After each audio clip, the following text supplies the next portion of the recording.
प्रातः क्लास चल रहा था 16 मई 1967। पहले पेज की मध्याह्न में बात चल रही थी। हंस और बगुले दोनों इकट्ठे नहीं रह सकते। क्या कोई कहे कि आदि से लेकर के अंत तक हंस और बगुले इकट्ठे रह करके दिखावेंगे, सो इकट्ठे नहीं रह सकते। क्या होगा? जरूर झगड़ा होगा, और झगड़ के अलग अलग हो जाते, क्योंकि वो हंस और वो बगुले बहुत मुश्किल है। उन बगुलों का बुद्धियोग है ही 5 विकारों की तरफ, और तुम हंसों का बुद्धियोग है ज्ञान रत्नों की तरफ। तुम रतन चूमने वाले और वो गंध खाने वाले, वो हेल की तरफ जाने वाले। कौन? बगुले। और तुम हेवन की तरफ जाने वाले। दोनों इकट्ठे नहीं रह सकते। बड़ी भारी मंजिल है। बाप देखते हैं कि मेरे बच्चे का मुंह हेल की तरफ है, ये बच्चा हेल बना नरक की तरफ जाने बगैर रह नहीं सकता है। तो फिर क्या करना चाहिए? जरूर आपस में झगड़ा होगा। क्या होगा? भला अभी झगड़ा नहीं हो रहा है, लेकिन भविष्य में जरूर आपस में जबरदस्त झगड़ा होगा। कहेंगे ये भी कोई ज्ञान है कि बच्चा शादी न करे? ग्रस्त व्यवहार में रहते तो बहुत है ना। बच्चे का मुख हेल की तरफ, वो चाहता है कि हम वैश्यालय में जाएं, विषय वैतरणी नदी में गोते खाऊं। बाप कहते हैं नरक की तरफ बुद्धियोग नहीं रखो, परंतु ऐसे हैं जो बाप का भी कहना नहीं मानते अथवा नहीं मानते। तो फिर क्या करना चाहिए? इस पर बहुत कड़ी बातें हैं। बाप का नहीं मानते तो लाचारी हालत में धक्का दे करके फिर उसका कब भी मुंह नहीं देखना चाहिए।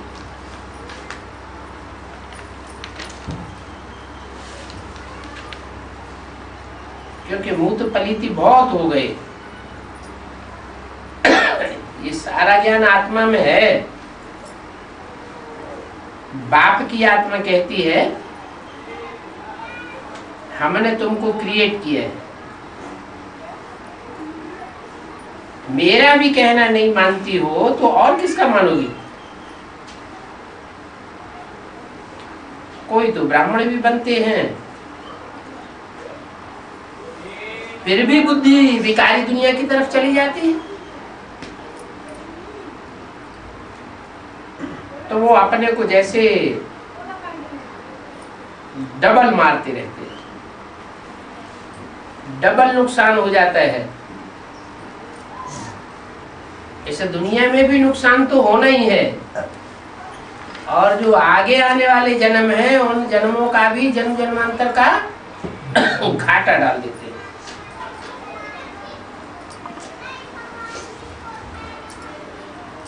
एकदम रसातल में चले जाएंगे। कौन? जो एक बार ज्ञान में चल पड़े और चलने के बाद फिर उस दुनिया का रास्ता अपना लेवे तो एकदम रसातल में चले जाएंगे। बच्चों को समझाया गया है कि यह है ज्ञान सागर का दरबार।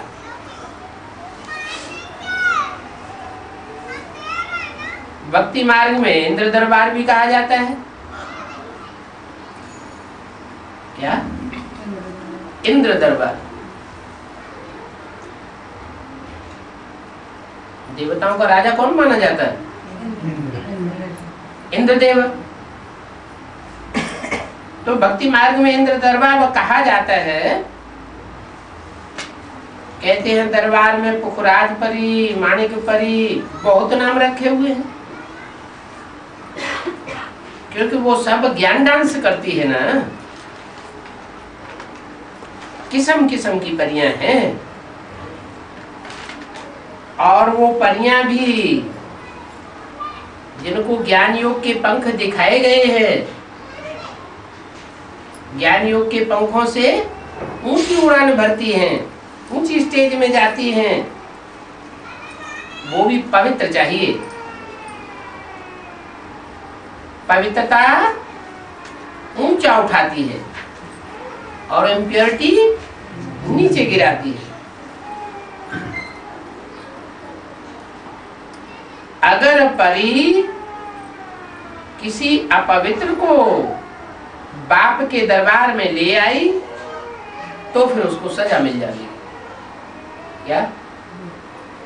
इतना समझाना चाहिए, इतना बाप का निश्चय बैठाना चाहिए कि वो एवर प्योर बाप शिव आया हुआ है नरक की दुनिया को, वैशाल्य की दुनिया को खलास करके स्वर्ग की दुनिया बनाने के लिए, पवित्र दुनिया बनाने के लिए आया हुआ है।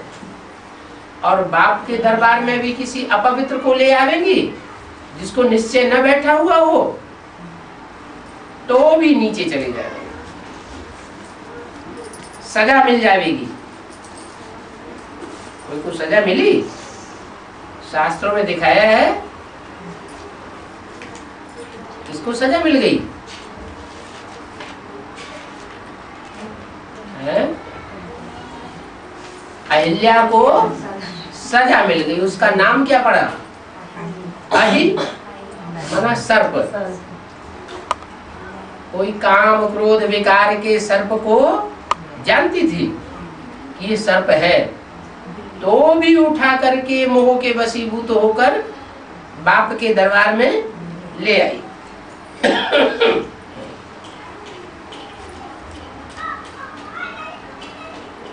इसमें बहुत पावन बुद्धि चाहिए।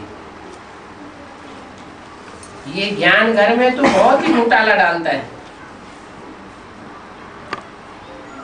बहुत हैं जिनको बच्चे बच्चियां हैं,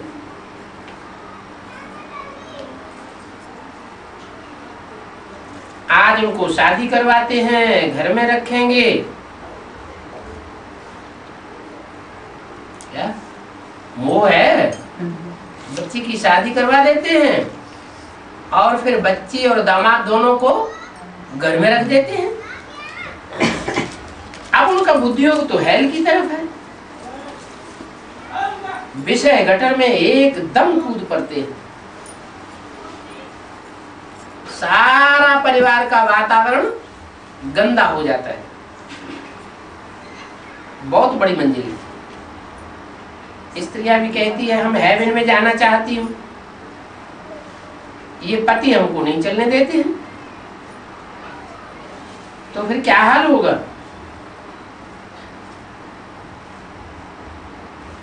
पति की बुद्धि में पूरा ज्ञान नहीं बैठा है, बिल्म डालता है, स्त्री चलती है, तो आखिर अंजाम क्या होगा?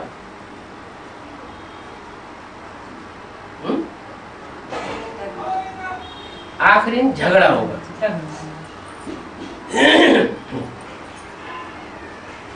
हंस बगुले इकट्ठे रह नहीं सकते हैं।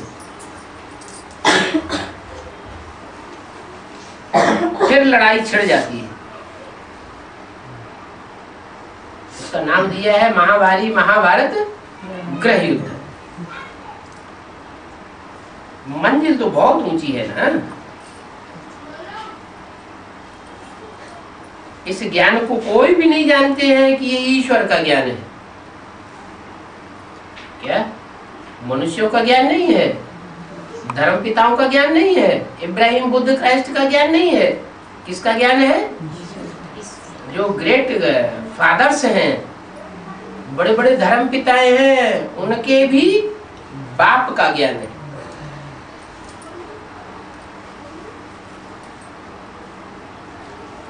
मंजिल बहुत ऊंची है और कोई शास्त्रों में भी ये ज्ञान नहीं है। इसलिए कहते हैं कि स्त्री और पुरुष भाई बहन कैसे होकर के रह सकते हैं। ये बात तो बिल्कुल असंभव है।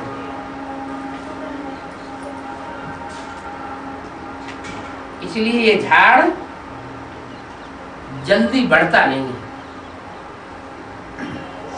क्या ये पवित्रता की बात के कारण ही ये ब्राह्मणों का झाड़ जल्दी बड़ा नहीं होता है।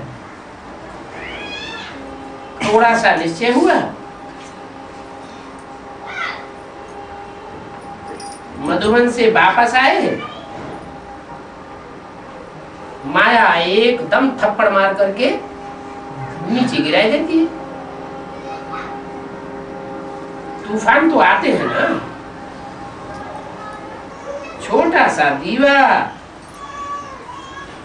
उसको तो एक ही बार तूफान लगने से गिराई देता है। कौन सा दीवा? आत्मा रूपी दीवा। रिकॉर्ड चला, निर्बल से लड़ाई बलवान की। आत्मा तो 63 जन्मों से विषय विकार भोगते भोगते कमजोर पड़ गई। अब इस आखिरी जन्म में उस विकारी सारी दुनिया के वातावरण से टक्कर लेनी है। एक तरफ मुट्ठी भर पांडव और दूसरी तरफ 18 अक्षौणी माने 500-700 करोड़ सारी दुनिया की आबादी, विषयी विकारी। तो एक ही बार के तूफान में आत्मा गिर जाती है और दूसरों को विकार में गिरता देख करके फिर खुद भी गिर पड़ते हैं। क्या पर चिंतन चलता है तो फिर पतन हो जाता है। दूसरों को क्यों देखना चाहिए? अपने को देखना है या दूसरों को देखना है? अरे ये भी तो गिर रहे हैं। नहीं, हमें तो बाप की बात को फॉलो करना है। कोई रास्ता भी पकड़ता हो, इसमें बहुत बुद्धि चाहिए समझने की। गाया हुआ भी है, अत्याचार फिर भी अबलाओं पर ही होते। क्या शास्त्रों में लिखा हुआ है, धरणी माता के ऊपर जब ज्यादा पाप का बोझ बढ़ गया, बहुत अत्याचार होने लगे, तो फिर भगवान माताओं के सुरक्षा के लिए इस सृष्टि पर आते हैं। कोई फिर माताएं भी पूतनाएं सुपन खाएं, पुरुषों के ऊपर बहुत अत्याचार करती है। सुपन खाना अर्थात लड़ाई लड़ाने वाली। क्या किया सुपन खाने? जंगलों में, निर्जन जंगलों में अकेली घूमती रहती थी। आज बहुत सी लड़कियां हैं जो माता को साथ लिए बगैर दुनिया में इधर उधर कांटों के जंगल में घूमती रहती हैं। तो ऐसी जो कन्याएं हैं सुपर्णखा जैसी, जो अपनी ऐसी राक्षसों की दुनिया में अपनी सुरक्षा का प्रबंध ही नहीं करती, माने अंदर से उनकी नियत खराब है, तो उनकी दिल आती है कहीं भी। और राम लक्ष्मण जैसी आत्माएं उनको सही रास्ता बताती है। तो कामेशु क्या हो जाती है? क्रोधेशु हो जाती है। उनको काम की आग जगती है और काम की आस पूरी नहीं होती है तो उनको क्रोध आ जाता है। जब क्रोध आ जाता है तो अपने भाई से, अपने बाप से जाकर के उल्टी शिकायत कर देती है कि इसने हमको छेड़छाड़ की, है अपनी दिल खराब, और शिकायत कर दी उल्टी जाकर के, तो क्या होगा? तो झगड़ा होगा। तो कितना बड़ा झगड़ा हो गया। एक शूर्पणखा की बात पर राम और रावण का इतना बड़ा युद्ध हो गया। ऐसे कामेषु क्रोधेषु बहुत होती है। पूतना माना, पूत माना पवित्र, ना माने नहीं, जो अपवित्र है, बहुत अपवित्र बनती है। पवित्रता की पावर उनमें नहीं है, अपवित्र बनती ही रहती हैं। ऐसी पूतने फिर अत्याचार बहुत करती है। अत्याचार माने जो आचरण करना चाहिए वो आचरण नहीं करती। जैसे शूर्पणखा किस्म की माता है, तो अगर छोटी उम्र का भी कोई बच्चा मिलेगा नौजवान तो उसको भी गंदा करेगी। अत्याचार हो गया ना। जैसे शूर्पणखा की कथा क्या आई है, कृष्ण छोटा बच्चा, और छोटे बच्चे को भी शूर्पणखा ने विष पिलाया।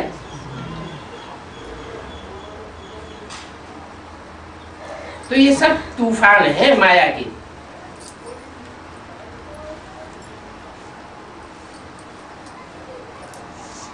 एकदम नाक में दम कर देती है।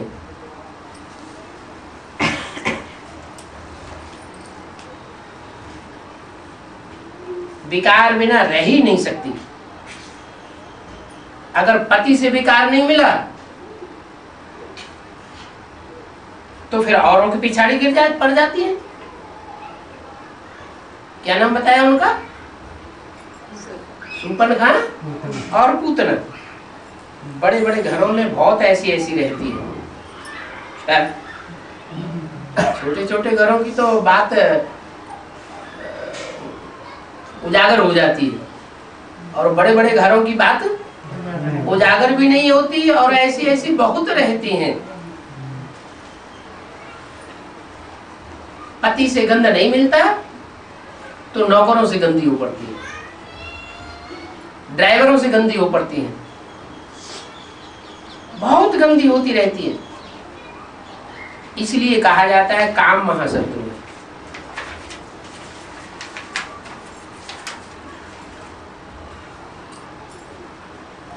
16 मई 1967 की वाणी का दूसरा दिन।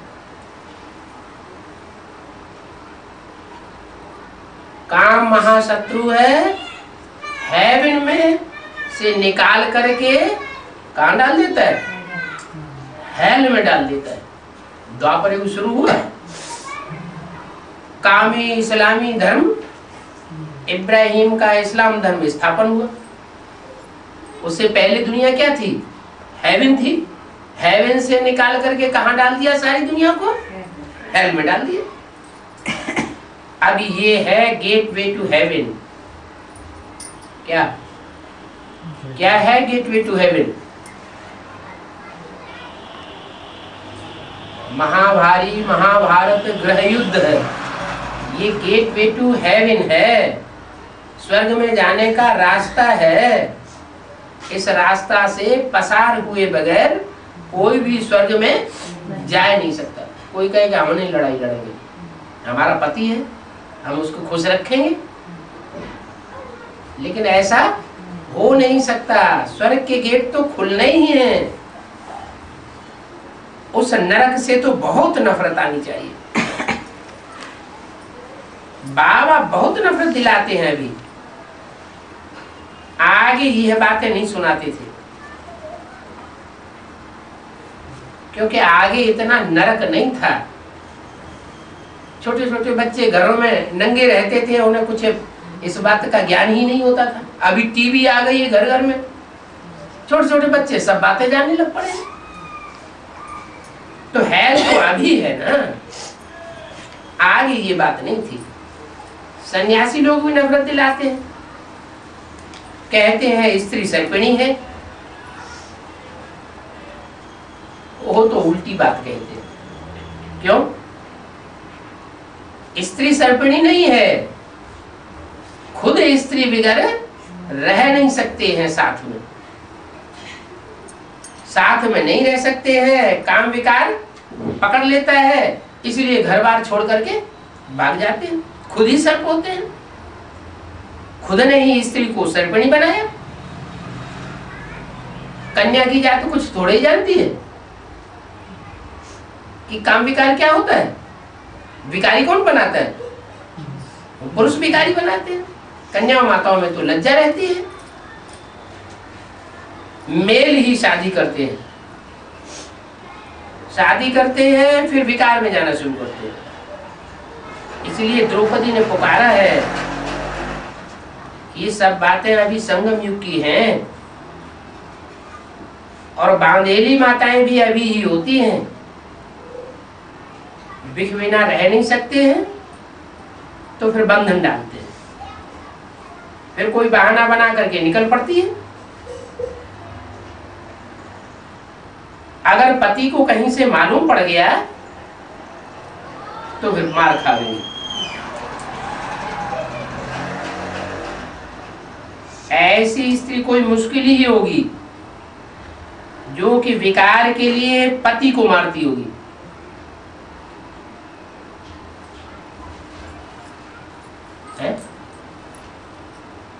सुना कहीं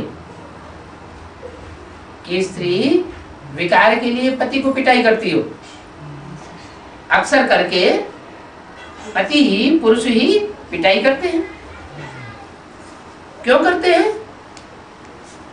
क्योंकि स्त्री अबला होती है, शरीर से कोमल होती है, और पुरुष प्रबल होते हैं, इंद्रियों से भी प्रबल होते हैं, बुद्धि से भी प्रबल होते हैं, पैसा भी, धन से भी पुरुष प्रबल होते हैं, क्योंकि कमाई करते हैं, स्त्री को कुछ भी नहीं देते। जबकि स्त्री भी आधे की हकदार होती है। जो भी पुरुष कमाता है उस कमाई में स्त्री का आधा हक होता है, लेकिन अबला है तो कुछ कर नहीं सकती। उनमें इतनी ताकत नहीं रहती है कि मुकाबला कर सके, तो अबलाएं भगवान को पुकारती है। अभी कितनी अच्छी रीति बाप समझाते हैं, फिर भी देखो कोई की बुद्धि में अभी बैठता नहीं है। ये गोले का चित्र बहुत अच्छा है।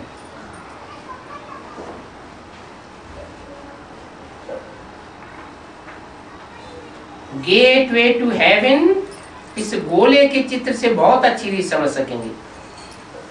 एक तरफ कलयुग, कलह कलेश का युग। कलह कलेश होता क्यों है? विकारों की बात पर ही मारामारी होती है। तो एक तरफ कलह कलेश का युग कलयुग, और दूसरी तरफ सत्ययुग। सत्ययुग में कलह कलेश कुछ भी नहीं होता। क्यों नहीं होता? क्योंकि विकार वहां नहीं होते। सीढ़ी से भी इतना नहीं समझेंगे जितना कि षष्ठी चक्र से समझेंगे। दिन प्रतिदिन करेक्शन होती जाती है चित्रों में। बाप कहते हैं आज तो तुमको बिल्कुल ही नया डायरेक्शन देता हूं। पहले से ही सारे डायरेक्शन थोड़े ही दे देंगे, एक एक करके नई नई बातें सुनाते जाते हैं।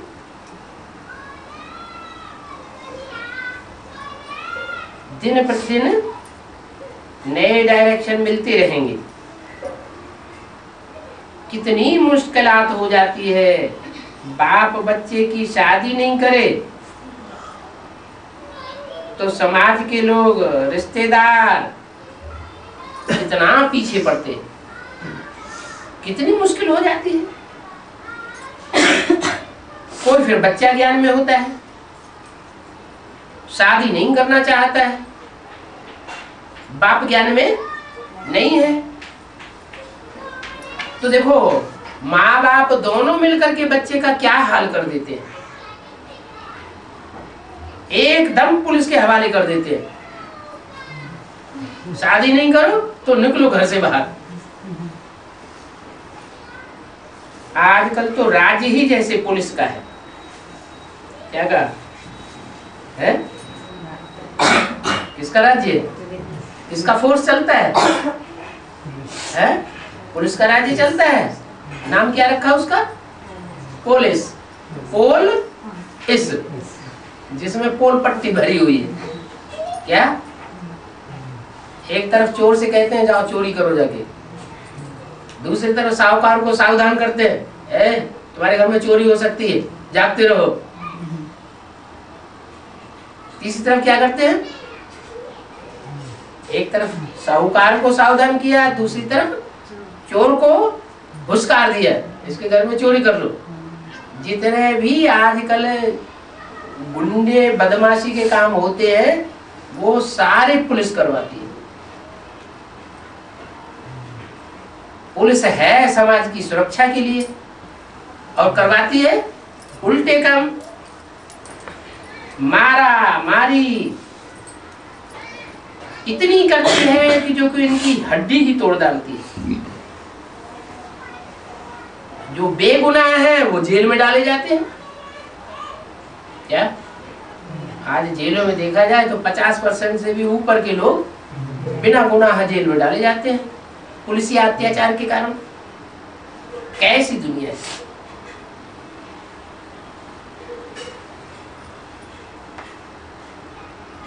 बच्चों में माँ बाप का बहुत मोह रहता है। बच्चा मर जाता है तो एकदम दीवाने हो जाते हैं, अथाह दुख हो जाता है। ऐसे नहीं है कि साहूकार हैं तो सुखी सुख होता है, नहीं। साहूकारों को भी अनेक प्रकार की बीमारियां लगती हैं, बहुत खाते हैं तो बहुत बीमारियां भी लगती हैं, फिर हॉस्पिटल में पड़े रहते हैं। क्या करोड़पति अरबपति है लेकिन उनको जबरदस्त बीमारियां लगती हैं, हॉस्पिटलों में लाखों रुपया उनका खर्च होता रहता है।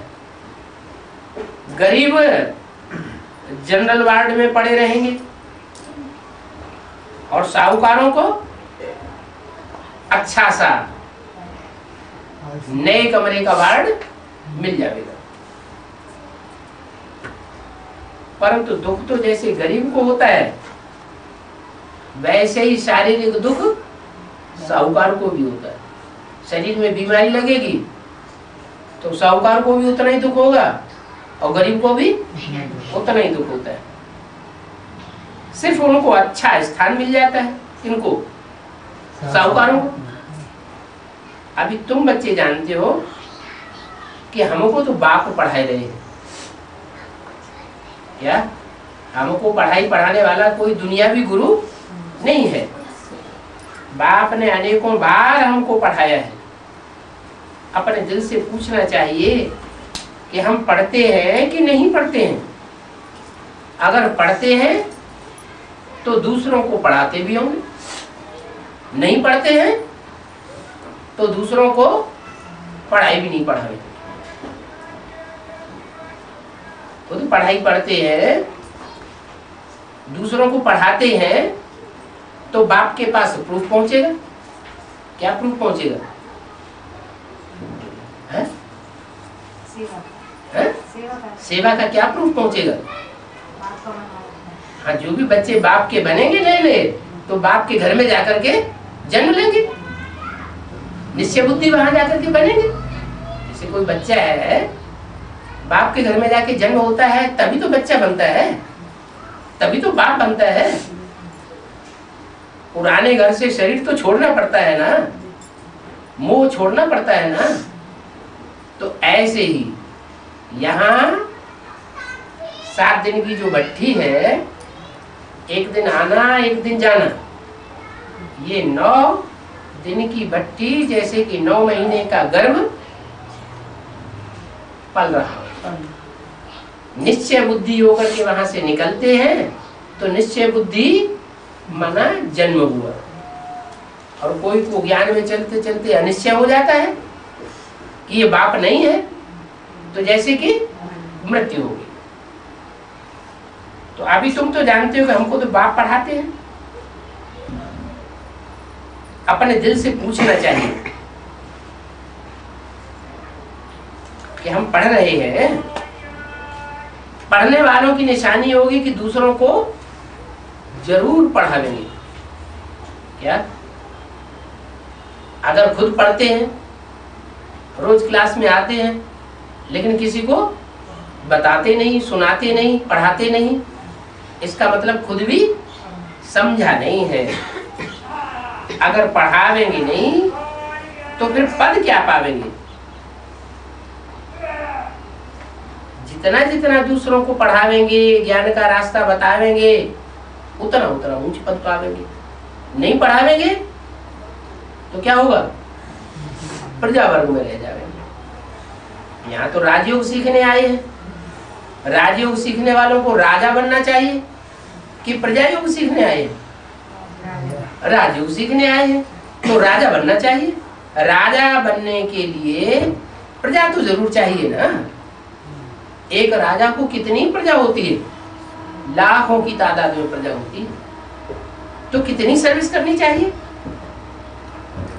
रोज रात को अपना चार्ट लिखो कि आज हमने कौन कौन से पॉइंट्स धारण किए और कितना दूसरों को धारण कराया। आज किसी को दुख तो नहीं दिया। ये है मुख्य बात। क्या ज्ञान सुनाकर सुख दिया, दुख तो नहीं दिया, माना पत्थर तो नहीं मारे। एक होता है पत्थर मारना और एक होता है ज्ञान रतन देना। तो रतन दिए या पत्थर दिए? श्रीमत कहती है कि कोई को दुख मत दो।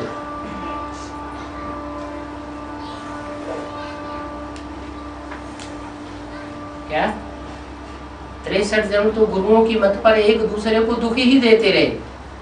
अभी बाप कहते हैं कोई को दुख दे करके अपना 100 गुना पाप नहीं चढ़ाओ। जो हमारा भांति होगा, भांति माना हमारे परिवार का जो सदस्य बनना होगा वो तो झट समझ जाएगा। कोई को थोड़ा सा ज्ञान सुनाओ और उसकी बुद्धि झट से कैच कर रही है। अगर कैच करती है तो समझ लो हमारे सूर्यवंशी घराने का है। नहीं कैच करता है, एक कान से सुनता है दूसरे कान से निकाल देता है, तो वो हमारे कुल का नहीं है। हमारा भांति होगा, उनको झट से टचिंग होगी। इसमें तो बर्तन सोने का चाहिए जिसमें ये ज्ञान अमृत ठहर सके। शेरनी के दूध से मिसाल दिया। ये ज्ञान शेरनी के दूध मिसल है। जैसे शेरनी का दूध मिट्टी के पात्र में रखा जाए तो फोड़ के निकल जाएगा, इतना गर्म होता है। ऐसे ही ये ईश्वरीय ज्ञान अगर कोई देह अभिमानी की मिट्टी वाला है, जिसकी बुद्धि में आत्मज्ञान नहीं बैठा है, देह अभिमान की बुद्धि में बातें चलती रहती हैं, तो उसकी बुद्धि में ये ज्ञान ठहरेगा नहीं, फूट के निकल जाएगा। शेरनी का दूध बहुत भारी ताकत वाला होता है। शेर से भी शेरनी बहुत तीखी होती है। क्या बच्चों की सुरक्षा करने के लिए शेर उतनी सुरक्षा नहीं करता जानवरों से अपने बच्चों की, शेरनी बहुत तीखी होती है। उनका बच्चों में मोह रहता है।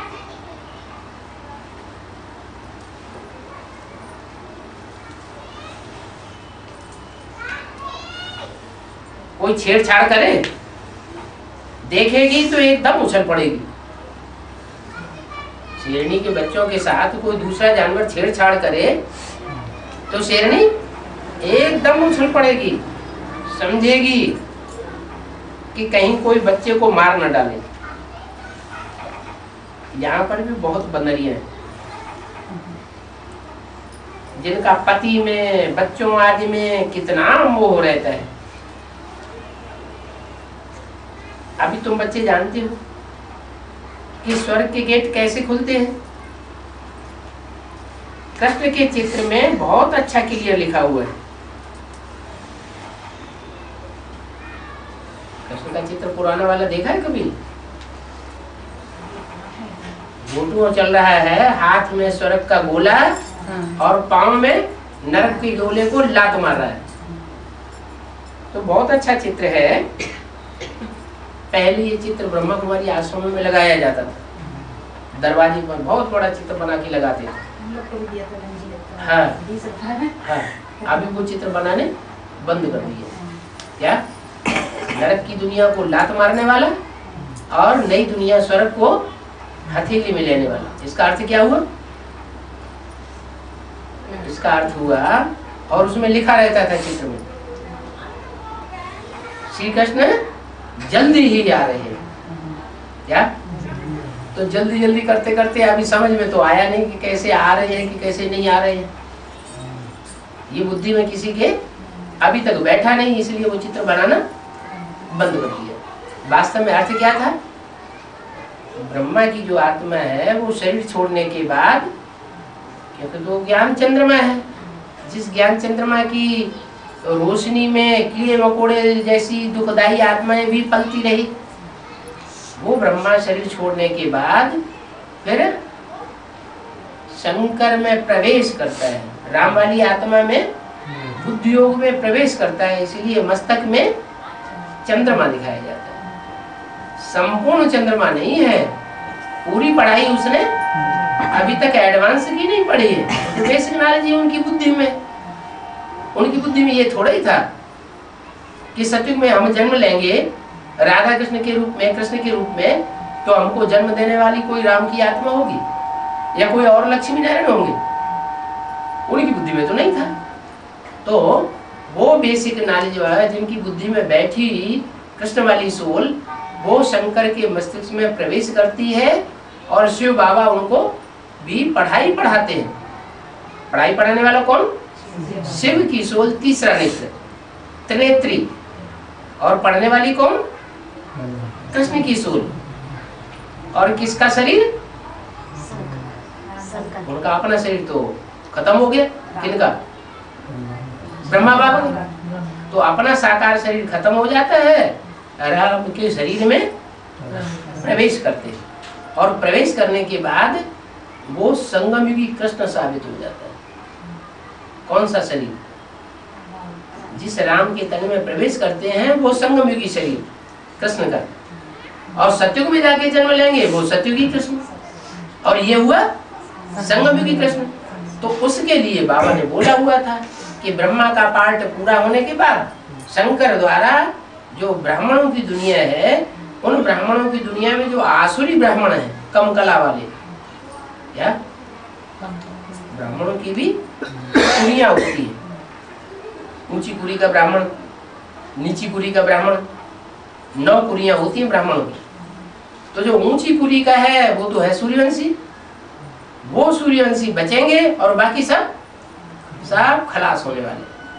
वो सब कच्ची कन्वर्ट होने वाली ब्राह्मण आत्माएं हैं जो दूसरे धर्मों में यहाँ भी कन्वर्ट हो जाती हैं और द्वापर युग से भी दूसरे धर्मों में कन्वर्ट हो जाएंगे। कन्वर्ट हो जाएंगे तो हम भारतवासियों को धोखा दे जाएंगे। दूसरे धर्मों की जनसंख्या बढ़ती रहती है और भारत की जनसंख्या घटती जाती है। आज दुनिया में 500-700 करोड़ आबादी है, भारत की आबादी बहुत थोड़ी रह गई, जबकि सबसे पुराने कौन है? भारतवासी। तो वो जो सूर्यवंशी कृष्ण है, जो ज्ञान सूर्य के मस्तिष्क में प्रवेश करता है, वो संगम युगी कृष्ण का पार्ट बन जाता है। क्या करता है? ब्राह्मणों की दुनिया में ही सन 76 से जो पुरानी दुनिया है ब्राह्मणों की, उसको लात मारता है और नए संगठन की तैयारी करना शुरू करता है, उसको कहा जाता है एडवांस पार्टी, जिसके लिए सन 76 के लिए बाबा ने मुरली में घोषणा कराई थी। चित्रों में भी वो घोषणा छपी हुई, लक्ष्मीनारायण के चित्र में छपी हुई, आने वाले 10 वर्षों में भारत से भ्रष्टाचार और विकारों का अंत होने वाला है।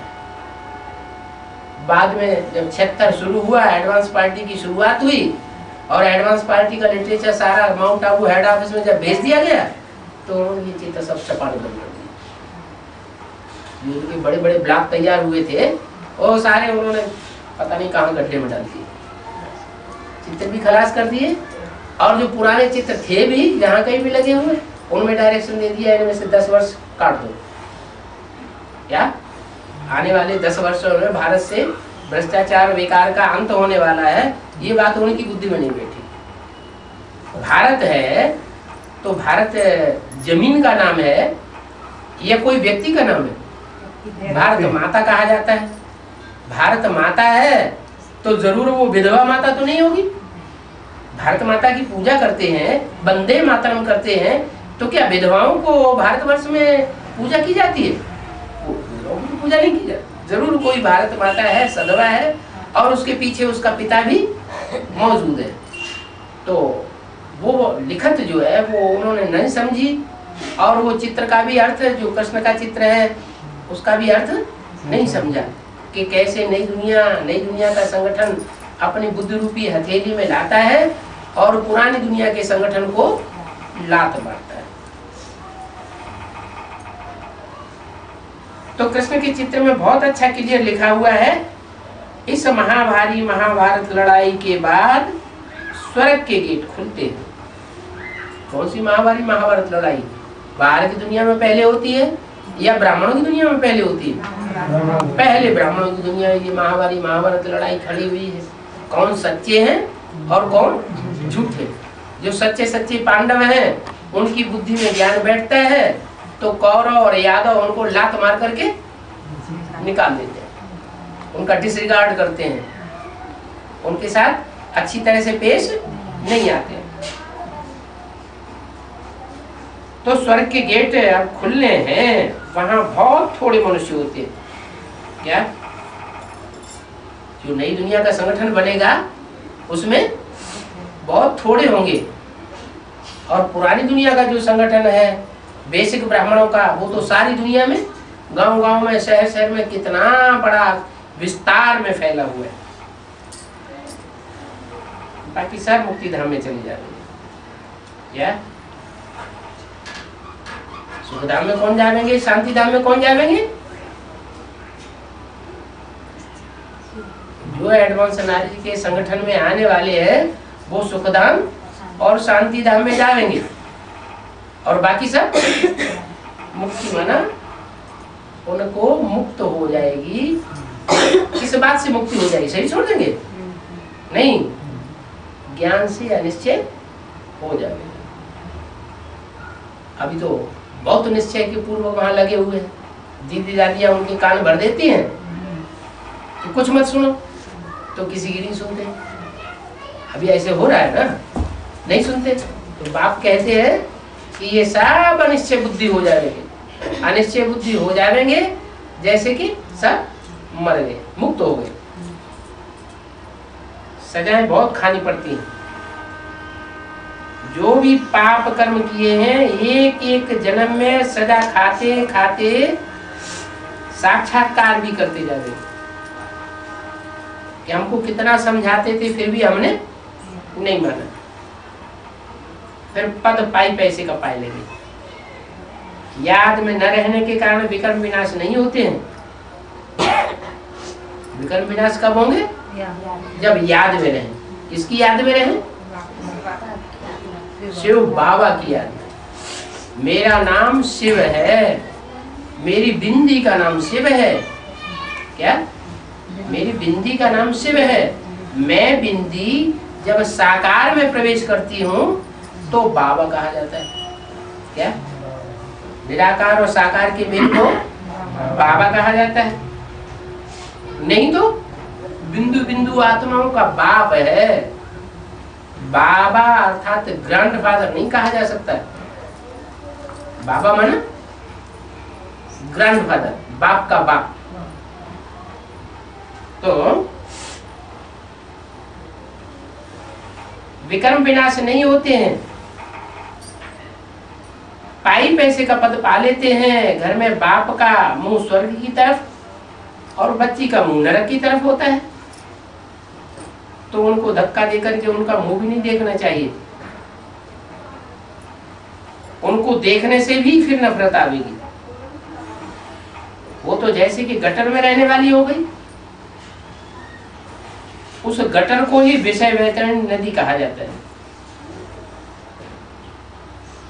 शास्त्रों में भी कितना झूठा है। कह देते हैं कि गीता में भगवान वाच है कि मैं सर्वव्यापी हूं। अब गीता में तो कहीं लिखा हुआ नहीं है कि मैं सर्वव्यापी हूं। गीता में तो पूरा श्लोक दिया हुआ है कि मैं कहाँ का वासी हूं।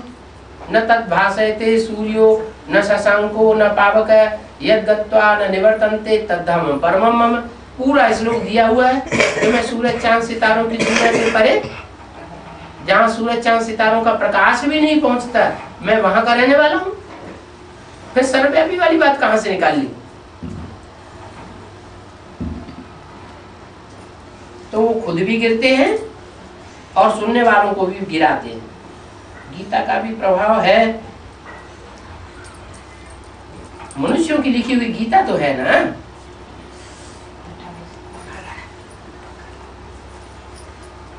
तो गुरुओं का प्रभाव होता है, तो उनकी लिखी हुई गीता का भी प्रभाव होता है।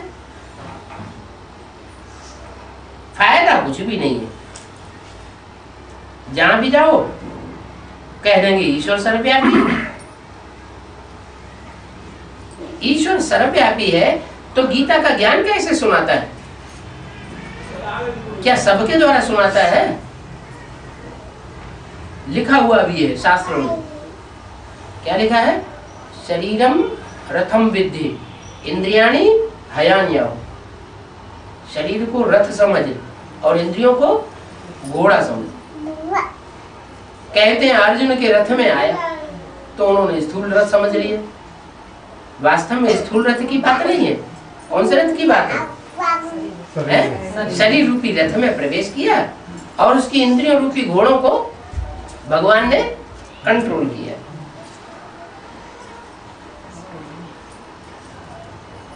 तो ईश्वर सर्वव्यापी वाली बात कोई से पूछो कहां से सुनी, तो कहेंगे भारत में ये बात सुनाई जाती है कि ईश्वर सर्वव्यापी है। भारत के शास्त्र की ही बातें हैं। भारत ही निमित्त बना है नरक में गिराने के लिए। बाप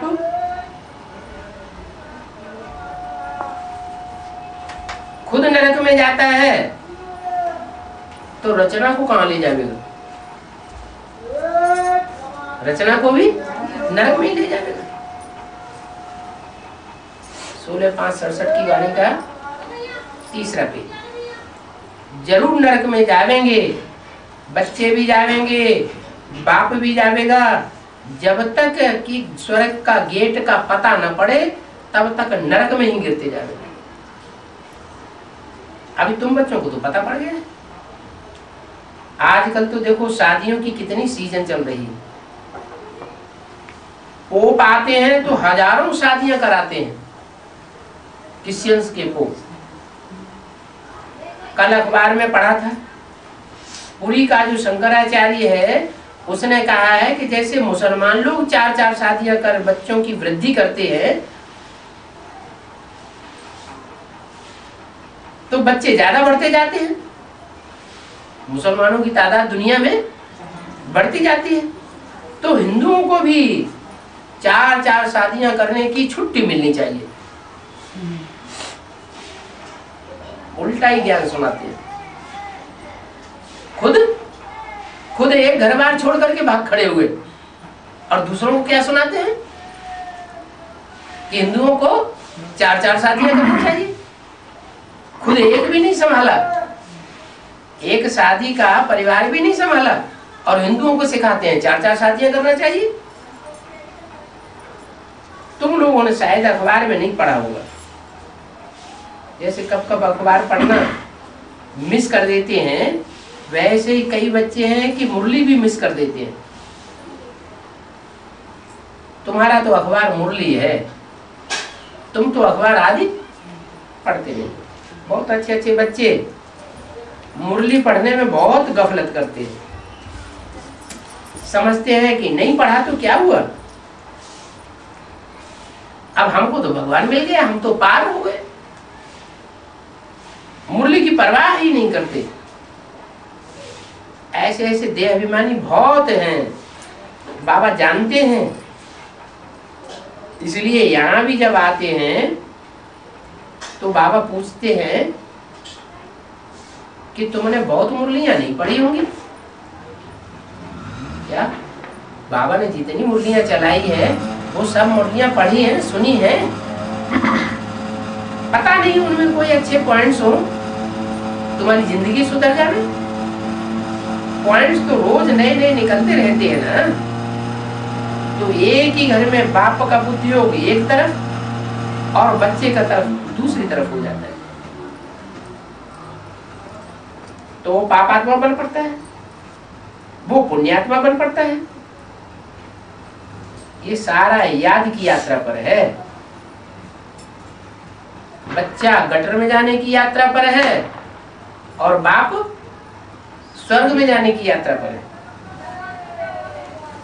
परंतु आजकल माता पिता में भी मोह बहुत होता है। किसके प्रति? बच्चों के प्रति। ऐसे भी बहुत सेंटर्स पर आते हैं, परंतु उनमें धारणा कुछ भी नहीं होती है। क्या खुद स्वर्ग में जाएंगे, बच्चे को शादी करा देंगे, नरक में डालेंगे? कितनी धारणा करनी चाहिए, ज्ञान कुछ है ही नहीं। श्रीमत पर नहीं चलेंगे तो उनको उच्च पद थोड़े ही मिलेगा। सत्य बाप सत्य टीचर की ग्लानि कराने पर कभी बाप का ठौर नहीं मिलेगा। क्या खुद ज्ञान में चले और बच्चे की शादी कराए तो दुनिया में बाप की ग्लानि होगी, ईश्वर बाप की, या दुनिया कहेगी कि बहुत अच्छा काम किया, बाप की ग्लानि होगी। तो ऐसे ग्लानि कराने वाले क्या होगा? सदगुरु निंदक ठौर न पावे। कौन सा ठौर? जब विनाश होगा तो बाप बच्चों के लिए जो शांति धाम और सुख धाम का ठौर बनावेंगे, उस ठौर में ऐसे लोग प्रवेश पाए नहीं सकेंगे। जो श्रीमत पर चलने वाले होंगे वो प्रवेश पावेंगे और दूसरे प्रवेश नहीं पावेंगे। वो तो सन्यासी लोग ऐसे ही कहते रहते हैं, सदगुरु निंदक ठौर न पावे। भक्ति मार्ग में सन्यासी ऐसे ही सिखाते हैं अपने चेलों को, लेकिन उनके पास ठौर कौन सा है? वो कौन सा ठौर देंगे? खुद ही घर घाट छोड़ करके भागे भागे फिरते हैं, तो उनके पास ठौर कौन सा है? बाप कहते हैं ठौर तो मैं बनाता हूं। ठौर माना स्थान। सारी दुनिया जब विनाश की आग में परेशान हुई इधर उधर भागती फिरती होगी, तब बाप बच्चों के लिए स्थान ऐसा बनाते हैं जहां माया का कोई प्रकोप हो न सके। ये राजयोग है। परंतु सब तो राजा नहीं बनेंगे। क्या राजयोग है तो राजा सब नहीं बनेंगे? प्रजा ज्यादा बनती है कि राजा ज्यादा बनते हैं? प्रजा तो ढेर सारी लाखों की तादाद में बनती है और राजा बहुत थोड़ी बनते हैं। जन्म जन्मांतर की पढ़ाई बाप आकर के पढ़ाते हैं। किस बात की? वो तो इंजीनियरिंग पढ़ाते हैं, मनुष्य डॉक्टरी पढ़ाते हैं, मास्टरी पढ़ाते हैं, वकालत पढ़ाते हैं। वो एक जन्म के लिए पढ़ाते हैं। और बाप 21 जन्म के लिए पढ़ाई पढ़ाते हैं और 21 जन्म के आधार पर 63 जन्मों का भी हिसाब किताब बन जाता है। माने 84 जन्मों की प्रारब्ध है राजाई की, बाप आकर देते हैं। इतने बड़े बड़े दुनिया में राजाएं हुए हिस्ट्री में, इनको राजाई करना किसने सिखाया? कब सिखाया है? कोई जन्म में राजाओं को राजाई करना कोई किसी ने सिखाया क्या? नहीं। ये संगम युग है। कलयुग का आखिरी जन्म, जिसमें बाप आकर के मनुष्यों को नर से नारायण जैसा राजा बनना सिखाते हैं। और एक जन्म का नहीं, अनेक जन्म के राजा के संस्कार पड़ जाते हैं। तो राजयोग है, प्रजा भी बननी है, राजा भी बनेंगे, नंबरवार बनेंगे। नंबरवार राजा होते हैं, नंबरवार मर्तबे होते हैं। सारा मदार याद पर है। जिस बाप से विश्व की राजाई मिलती है उनको तो कितना याद करना चाहिए। तकदीर में नहीं है तो फिर बाप भी तदबीर क्या करेंगे। बाप तो कहते हैं कि याद की यात्रा पर ही रहना है, इससे ही तुम्हारे पाप भस्म होंगे। तो कितना पुरुषार्थ करना चाहिए। बाबा कोई ऐसे भी नहीं कहते हैं कि खाना पीना छोड़ दो। भक्ति मार्ग में तो व्रत उपवास महीने महीने भर भी रखते हैं, 7 दिन रखते हैं। या तो बाप कुछ भी ऐसी बात बताते नहीं। हमारा कोई हठयोग नहीं है जो हम खाना पीना छोड़ दें। चलते फिरते सारा काम करते, जैसे कि आशिक मासूक को याद करता है ऐसे याद करते रहो। उनका तो नाम रूप का प्यार होता है, आशिक मासूक का। एक दूसरे पर शरीर पर फिदा हो जाते हैं। यहाँ शरीर की बात नहीं है। क्या यहाँ किस चीज की बात है? यहाँ तो सुप्रीम सोल शिव प्रवेश करता है, जो सदा शिव कहा जाता है। हमारे पास बहुत बच्ची हैं जो कि एक दो को नहीं देखेंगी तो आपस में तड़प मरती है। माउंट आबू सरेंडर कन्या माताओं की बात बताई। इतना एक दूसरे से लगाव है कि अगर एक दूसरे को 1-2 दिन न देखें तो तड़पण हो जाती है उनको। आपस में मिलती हैं तो बस जैसे कि एक दूसरे की ही बन जाती है। 5 विकार बहुत शैतान है, आपस में ही फंस मरती है। कोई न कोई रूप से माया एकदम नाक से पकड़ लेती है। ये तो गुड़ जाने, गुड़ की गोथरी जाने। बाप का परिवार है तो बाप ही अपने परिवार की कमियों को, कमजोरियों को और अच्छाइयों को जान सकेगा। माया बहुत फंसाती है। ऐसी ऐसी हैं जो 1-2 से मिले बिगड़ एक दिन भी रह नहीं सकती है। अब वो देही अभिमानी कैसे बनेंगे? कौन? यज्ञ में रहने वाली ऐसी बच्चियां जो आपस में ही एक दूसरे से चिपक मरती हैं, तो वो देही अभिमानी कैसे बनेगी? उनको देहधारियों का संग का रंग लगेगा या देही अभिमानी बाप का संग लगेगा? किसका संग का रंग लगेगा? माया बहुत फंसाती है। फिर कहते हैं बाप को याद कैसे करें? हमें तो याद ही नहीं आता। ये माया की बेहन पड़ते हैं। माया का तूफान किसी को भी छोड़ता नहीं है। क्या ऐसा कोई अहंकार न करे कि माया हमको पकड़ती नहीं है। क्या माया आगे पीछे पकड़ती सबको है। बच्चे तो झट अंधेरे में आ जाते हैं। देह अभिमान में आना ये भी अंधेरा है। आत्माभिमान में आना ये सोझरा है। जो आत्माभिमानी बच्चे हैं वो जैसे कि स्वर्ग में जाने वाले, सतयुग में जाने वाले हैं, सोझरे में जाने वाले हैं। और जिनकी बुद्धि में देह ही याद आती रहती है वो जन्म तक नरक की दुनिया में ही गोते खाते रहते हैं।